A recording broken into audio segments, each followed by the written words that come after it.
In the early 20th century, as the British Empire tightened its grip on East Africa, one woman stood in defiance.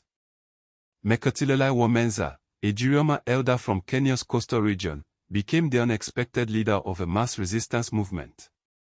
Her weapon was not a gun, but the power of speech, ritual, and unbreakable community bonds. Colonial records dismissed her as a troublemaker, but to the Giriama people, she was a prophetess and a liberator.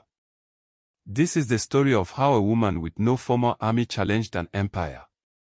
The Giriama people had lived autonomously for centuries along Kenya's fertile coast, trading with Arab and Portuguese merchants while maintaining their cultural independence. But by 1913, British colonial policies began strangling their way of life. Forced labor, taxation, and the dismantling of traditional leadership structures pushed the Giriama to the brink.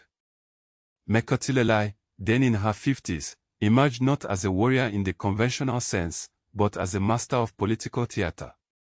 She traveled from village to village, performing sacred dances and administering binding oaths that united disparate communities against colonial rule. Her most famous ritual involved the sacred Kaya forest, where she led ceremonies that historians now recognize as acts of mass civil disobedience.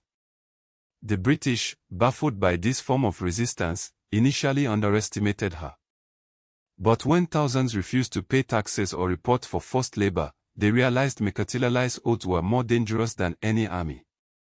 In 1914, she was arrested and exiled hundreds of miles inland, a tactic used to break indigenous leaders. Yet even in exile, her legend grew. Secret networks kept her messages alive, and within years, the colonial administration was forced to negotiate with the very traditions they had tried to destroy. Today, Mekatilili's story is being rediscovered not just as history, but as a blueprint for grassroots resistance. From women's rights activists to environmental defenders, her legacy proves that the most powerful revolutions often begin not with weapons, but with unwavering conviction.